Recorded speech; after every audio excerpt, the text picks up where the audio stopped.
Jago buat strategi, jago eksekusi, Anda harus punya kemampuan ini sekarang.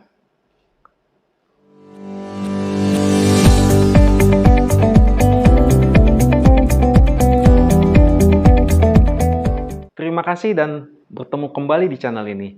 Semoga sajian-sajian dalam channel ini dapat menambah inspirasi untuk Anda. Baik, kali ini saya akan menyajikan satu topik bahasan mengenai bagaimana pemimpin yang unggul dalam strategi dan eksekusi.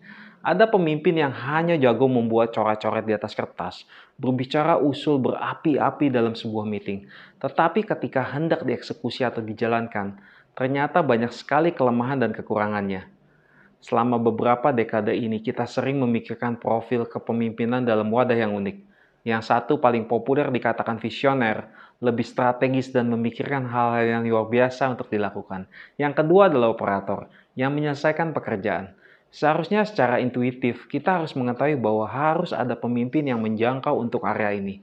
Tetapi pada kenyataannya, hanya sedikit yang melakukannya.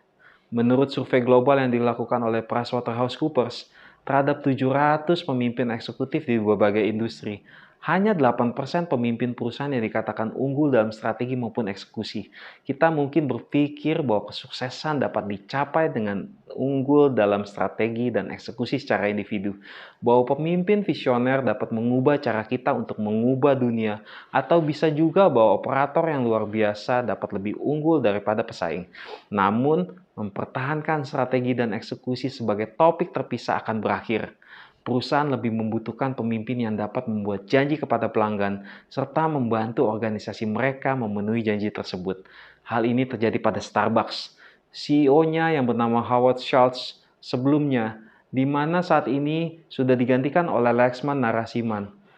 Howard awalnya berusaha menciptakan Starbucks sebagai tempat kerja yang memudahkan aspirasi, jauh lebih dari sekedar menjadi penjual kopi. Dia ingin menjadikan Starbucks menjadi tempat ketiga untuk keramahan di luar rumah dan tempat kerja. Howard meyakinkan bahwa bila kita mengunjungi Starbucks di mana saja di dunia, kita akan menemukan suasana yang nyaman dan ramah yang sama. Jadi, tidak hanya rasa kopi yang sama, tetapi begitu juga keramahan pelayanan yang sama pada setiap cabang kedai Starbucks. Dalam menciptakan suasana tersebut, Howard tidak hanya sampai memberitahu staf tentang kebiasaan ini, tetapi Starbucks telah mampu memenuhi janjinya tersebut kepada pelanggan, karena terkait kemampuan yang khas dari perusahaan. Suasana dan nuansa gerai Starbucks tidak diciptakan hanya oleh tata letak dan dekorasi, tetapi karena adanya pemahaman orang-orang di belakang counter tentang bagaimana pekerjaan mereka sesuai dengan tujuan bersama, serta mengenali cara mencapai hal-hal hebat tanpa perlu mengikuti skrip naskah hafalan. Starbucks selama bertahun-tahun telah membangun kemampuan untuk mendorong pendekatan yang mengutamakan karyawan. Hal ini layaknya masuk ke toko retail dan Anda dapat merasakan apakah pemilik atau pedagang atau orang di belakang counter merasakan perasaan yang baik tentang produknya. Berbeda jika kita masuk ke departemen store hari ini, mungkin kita berbicara dengan seseorang yang tidak terlatih, di mana kemarin ia menjual penyedot debu, kemudian hari ini dia berada di bagian pakaian. Hal itu tidak akan berhasil. Howard Schultz, CEO Starbucks waktu itu, yakin Starbucks akan berbeda karena menganggap pekerja sebagai mitra daripada istilah karyawan, dan bahkan staf part-time pun menerima opsi saham dan asuransi kesehatan. Melihat pada Starbucks.com, penyebutan karyawan sudah tidak dilakukan lagi. Mereka menyebutnya sebagai mitra atau partner. Empowered to live life well atau diberdayakan untuk menjalani hidup dengan baik. Starbucks berhasil ketika mitra kami atau karyawan melakukannya. Dan Starbucks percaya bahwa kesuksesan adalah yang terbaik ketika dibagikan. Mereka menamakan benefit dan program kelas dunia untuk karyawan tetap dan part-time yang memenuhi syarat dengan kebutuhan. Paket Total Rewards termasuk gaji pokok dan beberapa benefit lainnya seperti bonus, tunjangan, tabungan pensiun, saham, dan fasilitas lainnya.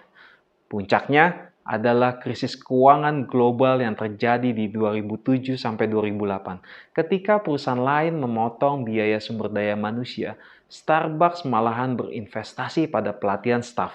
termasuk program mencicipi kopi untuk karyawan, serta mengadakan kursus untuk karyawan yang memenuhi syarat untuk mendapatkan kredit di lembaga pendidikan tinggi.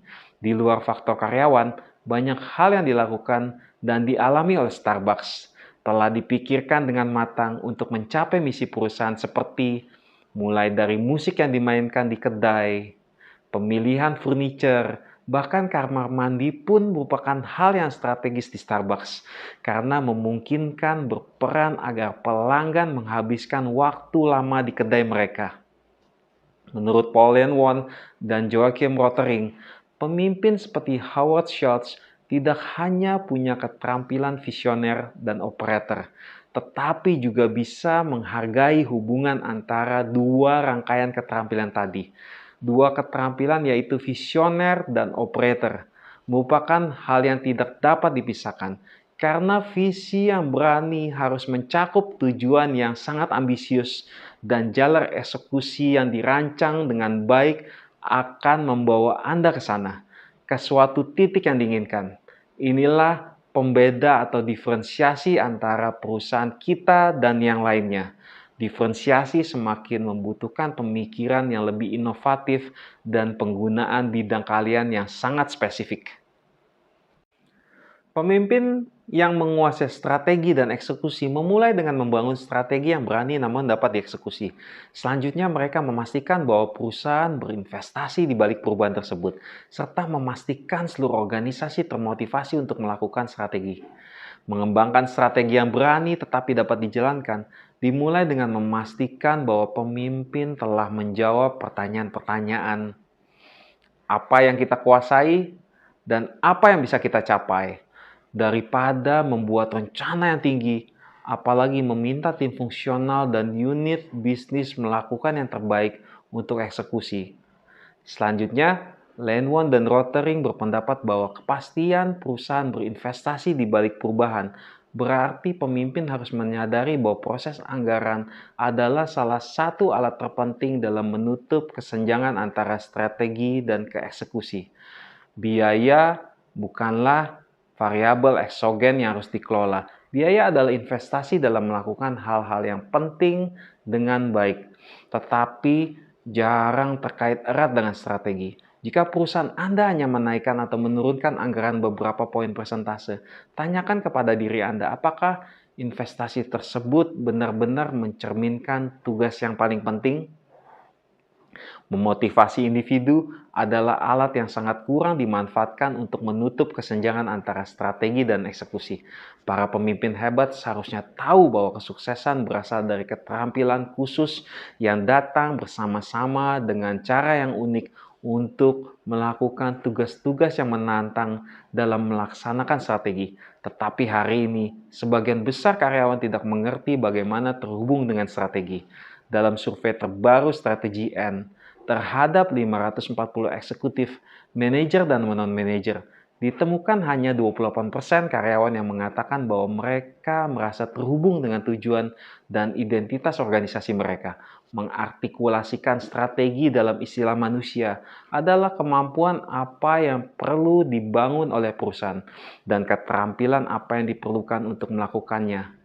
Hal ini tidak hanya membantu perusahaan untuk fokus pada bagaimana mengembangkan bakat yang tepat, tetapi juga memungkinkan individu untuk memahami bagaimana peran mereka yang cocok. Lalu bagaimana kita bisa menggabungkan antara strategi dan eksekusi? Di bawah ini ada beberapa pertanyaan untuk kita pikirkan, mencakup ketiga tahap yang terus menyambung antara strategi dan eksekusi. Mendapatkan ketiga area ini dengan benar akan memungkinkan pemimpin untuk membuat langkah besar ke depan untuk menutup kesenjangan antara strategi dan eksekusi. Menurut Lenwon dan Rotering, ketiga area tersebut antara lain. Area pertama, area pada saat membangun strategi. Pertanyaan-pertanyaan yang perlu kita jawab adalah, apakah dengan sangat jelas kita bisa menambahkan nilai kepada pelanggan dengan cara yang tidak dilakukan orang lain? Dan kita mempunyai kemampuan khusus yang memungkinkan kita unggul dalam nilai tersebut. Lalu ketika strategi dikembangkan, apakah kita menggunakan pendekatan klasik, yaitu bangun strategi lalu pikirkan eksekusi, Atau dapatkah kita membangun kemampuan yang dibutuhkan untuk melakukan eksekusi strateginya? Kemudian, pertanyaan terakhir pada area ini adalah, saat kita mendapatkan gangguan, lalu cara menghadapinya apakah dengan membentuk dunia di sekitar kita dengan kekuatan yang kita berikan, atau apakah kita hanya menunggu perubahan terjadi dan kita ikut menurut aturan orang lain? Area kedua di mana saat melakukan terjemahan strategi ke dalam aktivitas sehari-hari. Pertanyaan-pertanyaan yang perlu kita jawab adalah, apakah kita rajin menindaklanjuti apa yang telah kita putuskan? Kita sangat jelas tentang apa itu strategi dan apa yang diperlukan agar berhasil, serta melakukan komunikasi sehingga semua orang memahami apa yang seharusnya mereka lakukan.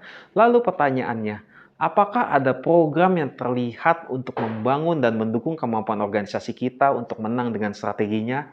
Kemudian yang terakhir, apakah kita membangun hubungan khusus antara strategi dan proses penganggaran sehingga kita melakukan alokasi dana ke tempat yang lebih penting?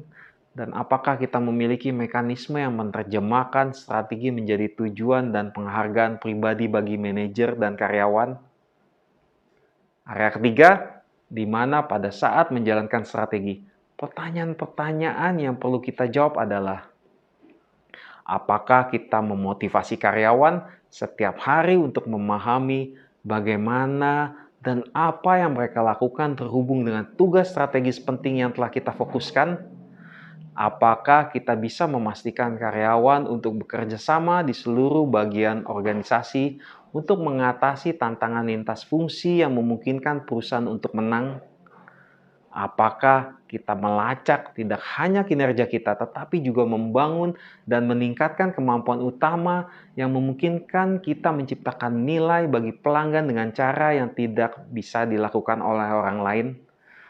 Apakah tim manajemen kita terlibat dalam cara Anda menjalankan strategi? Tidak hanya dengan mengukur hasil, tetapi dengan terus-menerus menantang organisasi dan mendukung dalam meningkatkan kapabilitas utamanya. Apakah kita menetapkan pandangan tim cukup tinggi untuk apa yang perlu mereka capai dan kapan?